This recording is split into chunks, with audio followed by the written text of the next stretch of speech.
saying, man. Here to talk about people in politics. As a bridge, sometimes we need it. Power 99 Gospel. That's what this platform for. Power 99 The Mix. Y'all tune in and stay tuned in. I'm trying to bring y'all the information we need to build ourselves. Mobilize. It's a campaign coming up.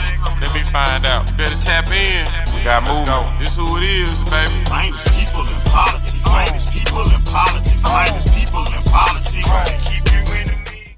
You're tuned into another episode of People in Politics, where we're here to introduce the public to the candidates and the different individuals that's running for office. Just to let you know, today I am interviewing Mr. Samuel Nelson. How you doing, Mr. Sam? I'm all right. How about yourself? I'm doing pretty good. Sam, tell me a little bit about yourself. Where you grow up in Memphis? I'm from Bethel Grove, Orange Mound area, Lamar Airways area. Grew up over there. Went to Bethel Grove Elementary, went to Sherwood, then went to White Station Middle School, White Station High School. So you're Orange Mound? Orange Mound, Bethel Grove, Orange Mound, Magnolia, It's a little line right there. Yeah, it's a little street. You can't say you're from Orange Mound when you're from Bethel Grove. Yeah, that's what I'm saying. I'm from Bethel Grove first, then Orange Mound. Yeah, I know. That's a big deal. So let me make you a question. How was your childhood? It was interesting. I was raised around. I tell people this. I had a praying mother. Mm-hmm. I had a great family. But again, seeing the controversies in the 90s. You know, I grew up in the hood, so I saw things of people selling a lot of baking soda. Mm-hmm. People own baking soda. You know, people. In trial situations that were trying to do things to survive. And on the other end, we saw a lot of entrepreneurs, people that were Haven, Graceland.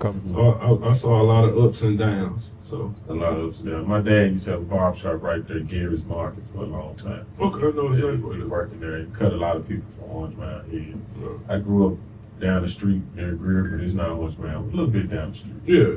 But you know, and I have family all through the town, so it's kind of personal. Mound is a personable area for me. Mm-hmm. And so to kind of jump right in, what office exactly are you running for? Shelby County Commissioner, District 10. We're in District 10 right now. Orange Mound, Bethel Grove, Castalia, Magnolia, Cooper and Young, all the way out to Oak Haven, Graceland, come back around to Sherwood, Cherokee, Alcibal. I have one of the largest areas. Yeah, I was gonna say that's pretty big. Yeah. Yeah. So I know it's kind of tough, probably trying to touch on all the areas. You got family? Is all your family from here? Yeah, my mom from Aberdeen, Tupelo, and Lickskillet, Mississippi. My daddy from up there in Somerville, Tennessee. But my family nucleus is in Orange Mound and a little bit of North Memphis. How your family been feeling about you running for office? It flows because I'm an entrepreneur, so I run it like another business. Other people in politics don't really see it like that, but you're selling yourself to people and you're selling the solutions that you can bring to their issues. So it just feel like it's another way I just run another business. Okay, so let me ask you a question. Did you go to college? I went to college for biochemical engineering, but I didn't finish. That's one of the platforms I'm running on. Is college is for knowledge, but trade to get you paid. So I went to college, and then I ended up going to trade school and became a massage therapist. And from there, I grew my nationwide massage company with over 600 therapists. What's the name of your massage company? I have Massage on the Go, MOTG Wellbeing, and I also have a landscaping company called MOTG Lawn Care. Okay. Yeah. So how long you been in business? I've been 100% in business since I was 30.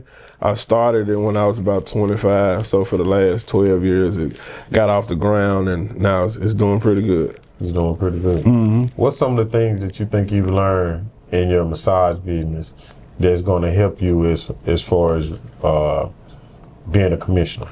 It's a lot. So managing the people, understanding the budgets, understanding the budget based upon the history of things that has happened. So the only thing that's happened that was a radical was a pandemic. You can't budget a pandemic, you know.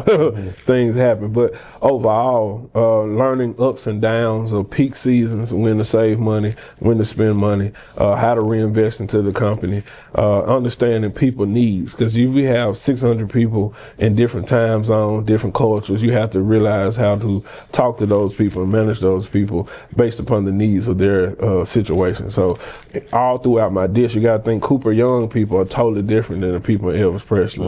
And the Elvis Presley people are different needs than Glenview. And Glenview has different needs than Cherokee.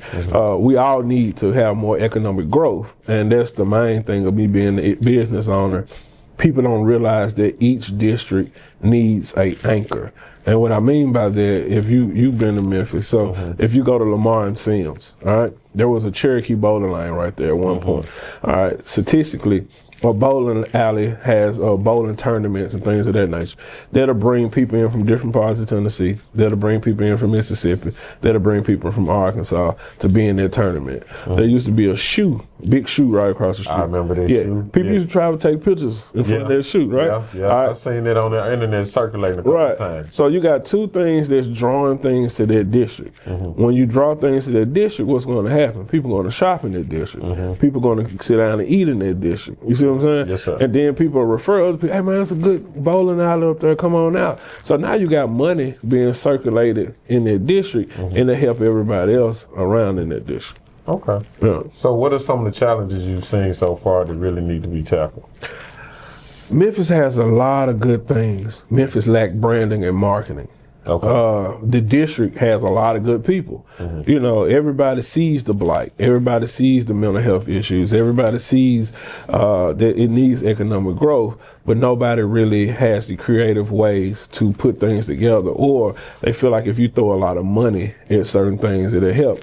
It's not. If you just throwing money out in the ocean without a boat it can ride on and go float to the bottom. So you need to create a relationship with people to really hear what they want and then create a system to implement the things that they want on a regular basis. Then also tap into the nonprofits that already exist to answer their questions. So you won't just be throwing money in the ocean. You be wasting money. They already exist. Put those people together, hence marketing and branding of those nonprofits that's in this district. Okay. So as you travel throughout have you been traveling? I'm sure the campaigning for you. How comfortable are you with the campaigning so far in your district and what you're learning as you campaign? I'm really comfortable. It's funny when I go knock on doors, everybody like, man, be safe. I ain't never felt uncomfortable. I literally knock on people's doors, pit bulls running around, kids running around, what you want, you know. Then I explain to them that I'm trying to increase the amount of expungement fares. I'm trying to help people get their criminal background, within reason.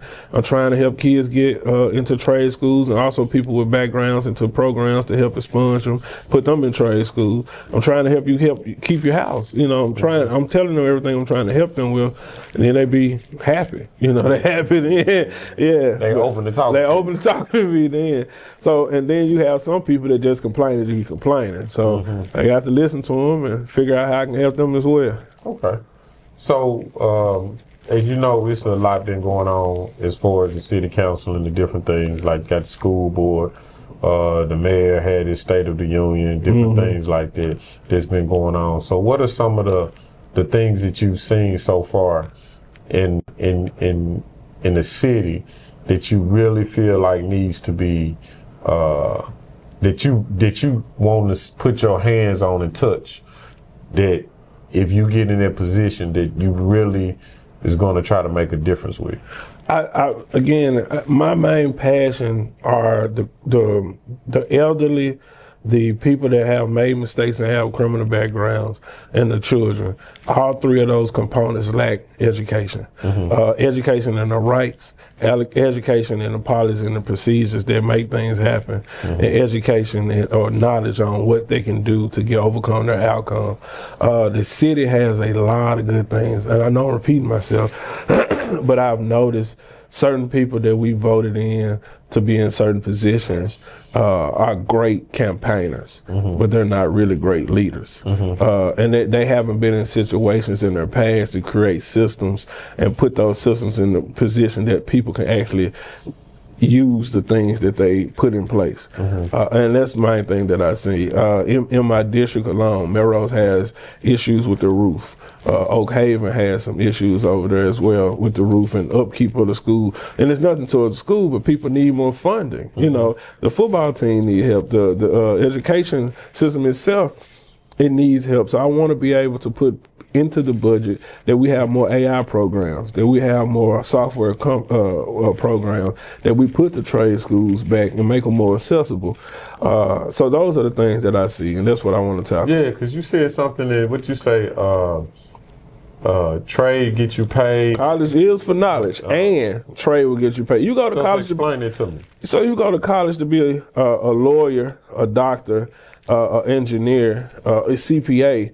That's good. You can get some money off of that. But if you go to college and study the history of rocks, you ain't getting you're gonna be stuck with some rocks. And I'm not knocking those. You need those people, but if you have a person that was like in my position, your mother working, your father working, they can't afford to put you through college, but you can go to a 6 months, 6 weeks, 6 months, a year, 18 months job corps or a trade school with auto body, diesel mechanic, plumbing, roofing.